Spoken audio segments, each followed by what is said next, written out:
simulan ko dun sa John chapter 4 verses 1 to 26 yung ating binabasa. Para sa video ni Daddy. John chapter 4 verses 1 to 26.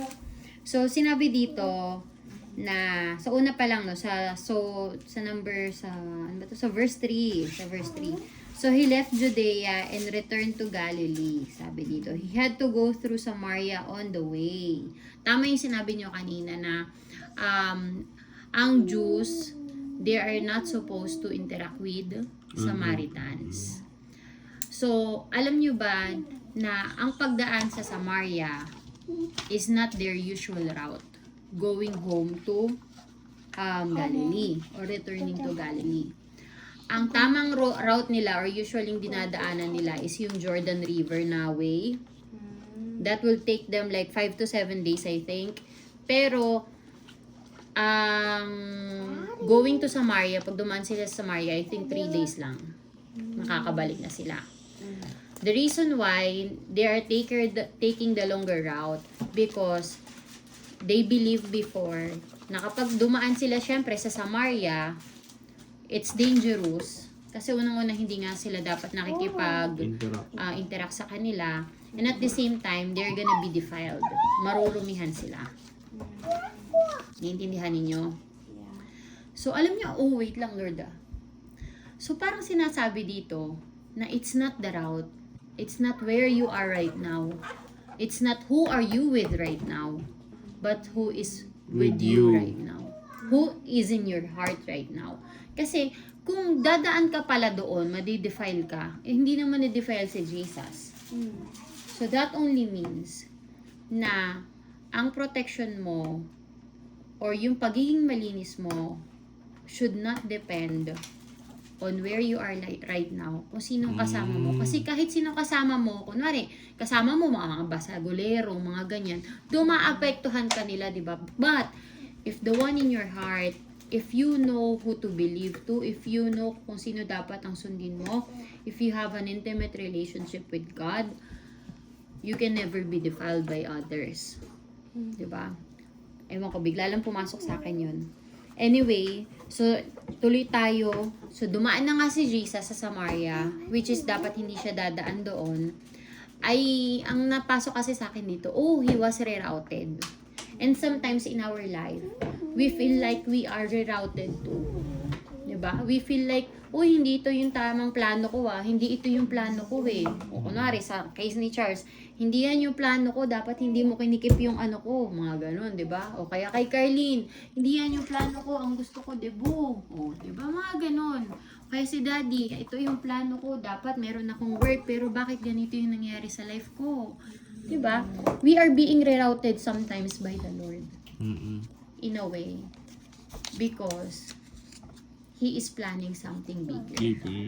He is something planning bigger. Bakit siya nagre-route? Bakit siya dumaan sa Samaria wherein not a lot of people would do that?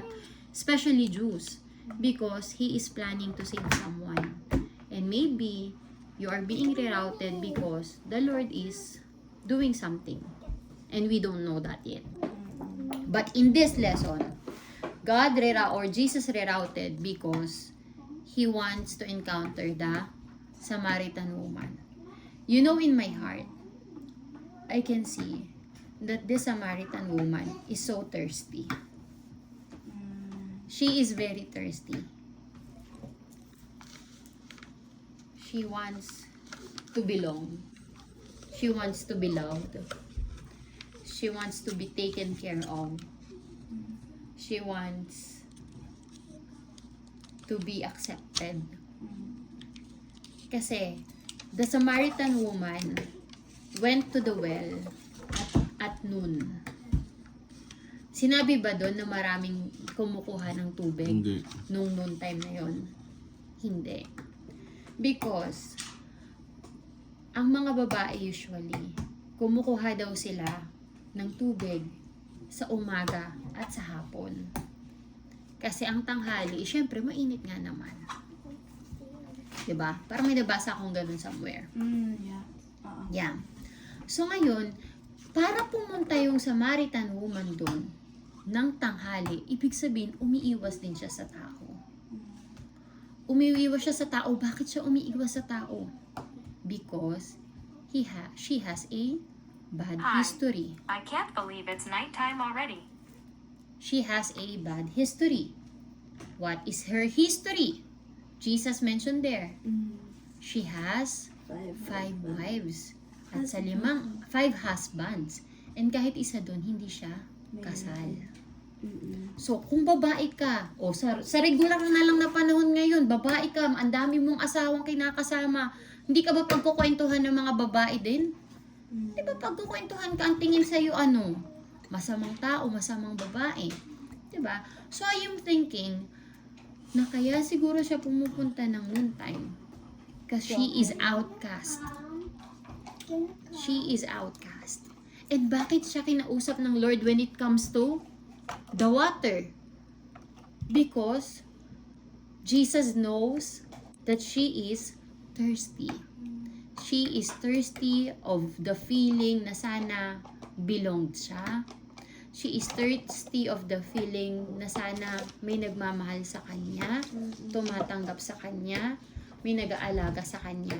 Kasi kung hindi siya thirsty, bakit siya magkakaroon ng 5 asawa kung ang isa ay sapat na? 'Di ba? Kung naibibigay ng isang asawa niya yung pagmamahal, yung pag-aalaga, yung acceptance na hinahanap niya, bakit siya mag-aasawa ng 5? Because she is thirsty of true love, true care. Gusto talaga niyang maramdaman na she is belonged because yung sa paligid niya walang maka-accept sa kanya. 'Di ba? And I know because the Holy Spirit is revealing to me na she is looking forward to meet the Messiah. Kasi sabi niya dito, nasan yung sinulatan ko? Sinabi niya dito, na sinabi kasi ni Jesus, di ba, na parang believe me, dear woman, sabi niya, na the time is coming. Wait lang, doon muna tayo sa thirsty. So, tawag nito. So, thirsty siya, ano? So, sinabi ni Jesus na only if you know who are you talking to right now. Yung parang kaya kong ibigay yung kathirstihan mo. Which is true, anak. Sabi ko sa inyo, whenever daddy disappoints me before, kasi hindi naman ako nadi-disappoint ni daddy nyo ngayon. Praise God. Pero whenever daddy disappoints me before, nung wala pa, hindi pa niya kilala si Lord, na parang minsan nasasaktan niya ako when it comes to words.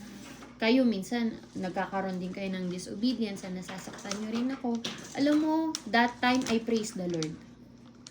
Kasi, I realize na, Lord, thank you kasi, kahit itong taong to, hindi niya na-feel yung love na meron, yung gusto kong love, yung gusto kong care, yung gusto kong respect na ma-receive, it's okay kasi I receive it from you. Yun yung pakiramdam ko And I feel like ganun din yung pinapaano ni Lord ngayon na parang you will never hungry for someone to feed your insecurities kasi I will secure you. You are pretty, anak. You are beautiful. You are loved because the love that you are seeking for is from me. And I can do everything to make you feel loved. I can do everything para maramdaman mo you are secured. Na you don't have to wear sexy clothing kasi I can see your heart and not what you should wear. What you should look like. I am looking in your heart. Diba?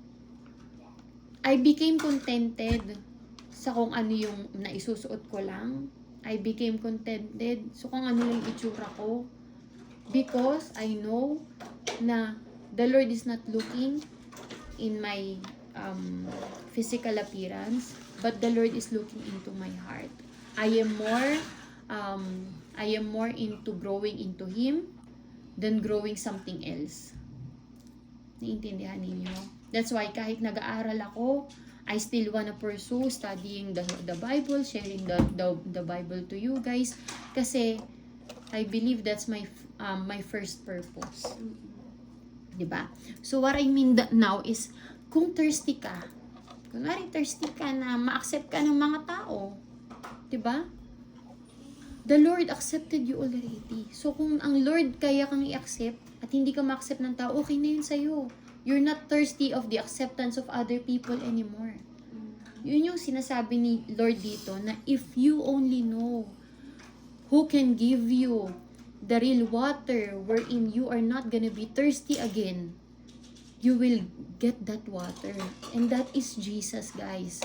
Only if you know, guys, kung sinong totoong mag-feed ng insecurities nyo, ng mga fleshly desire nyo, puputol ng mga fleshly desire nyo, that is only Jesus. Pagka nagkaroon kayo ng totoong relationship sa Kanya. Naiintindihan ninyo? Another thing is, sinabi rin dito na sabi niya, so tell me, why is it that you Jews insist that Jerusalem is the only place of worship while we Samaritans claim it is here at Mount Gerizim, where our ancestor worship. Sabi ni Jesus dito, believe me, dear woman, the time is coming when it will no longer matter where you worship the Father, on this mountain or in Jerusalem. You Samaritan knows very little about the one you worship, while we Jews know all about Him, for salvation comes through the Jews. But the time is coming, indeed, it's here now, when true worshippers will worship the Father in spirit and in truth. The Father is looking for those who will worship Him that way. See? It's not about where you are right now. It's about how you truly worship the Lord. Hindi na kailangang nasa church ka pa. Hindi na yung parang, kasi dati dapat nasa Jerusalem ka para i-worship mo ang Panginoon. Diba? Pero ang sabi dito, the true worship is to worship Him in spirit and in truth. What does that mean? We can worship the Lord by having a true relationship with Him. Yun ang totoong worship kay Lord. When you worship Him in spirit and in truth. Kasi sabi dito, ibig daw sabihin nun is internal, heartfelt connection. Intimate relationship with the Lord. Yun ang totoong worship. Because only then, anak, I'm telling you, only then, if you have this intimate relationship with the Lord, you will be satisfied. You will only be satisfied. And then another thing is that, for God is a spirit, so those who worship Him must worship Him in spirit and in truth. And nakakatuwa dito kasi tawag nito, sinabi dito, the woman said, I know the Messiah is coming, the one who is called Christ. When He comes, He will explain everything to us. So, ganun niya, nilulook forward yung Messiah. Kasi, isipin mo, Samaritan siya, but she knows the Messiah. Kaya nga sabi dito, you Samaritans know very little about the one you worship, while we Jews know all about Him. Diba? Pero, isipin mo siya, unti lang supposedly yung alam niya, pero she is looking forward to know kung sino si Jesus. At saka naniniwala siya, matalino tong Jesus na to, kaya niyang explain lahat sa atin. Ganun niya nilulook forward si Jesus. Diba? And then, tawag nito, na parang sinasabi rin dito na, hindi porkit alam mo. Diba? Hindi porkit marami kang alam tungkol sa Bible, tungkol sa kung ano-ano, is ikaw na yung may relationship at totoong nag-worship sa Kanya. Hindi. Ang totoong nag-worship kay Lord is yung may relasyon kay Lord. And maybe the Samaritan has been seeking for the Messiah. To the point na, alam mo yun, pag sinisik mo kasi ang Messiah or sinisik mo kasi si Lord, you will read more about Him. Kaya nga siguro sinabi niya dito, when we meet that Christ, He will explain everything to us. Paano niya nalaman na maraming alam yung Messiah pag nagkataon? Diba? She is probably searching about it. Diba? Kasi she is seeking. She is thirsty. And when you guys are seeking, you are Pag nag-seek ka, ano mo? When If you will receive. you seek, you will receive. That's why, what did Jesus said? Then Jesus told her, I am the Messiah. Because she is seeking for the Messiah. And the Messiah is Jesus. Alam niyo, sa totoo lang, bukod sa disciples ni Jesus, hindi ko maalala sa Bible kung kanino niya pa sinabi ng derechahan na I am the Messiah. Wala. But for those who really seek Him, Kung sa diba? Kasi if you are really seeking the Lord, He will reveal Himself to you. Tama ba ako? Pero puro babae ang nire-revealan niya lagi. di ba? Yung mga Messiah din. Ay, yung mga ano rin, mga tawag nito, yung mga ano niya, disciples din niya. Pero this woman, diretsahang sinabi ni Jesus, I am the Messiah. Ibig sabihin, I can feel the desire in the heart of this woman to really seek Jesus, to really seek the Messiah. Kasi sabi dito, 'di ba, sa may verse sa Bible na if you seek, you will reveal. You will receive. And if you seek the Lord, He will reveal Himself to you.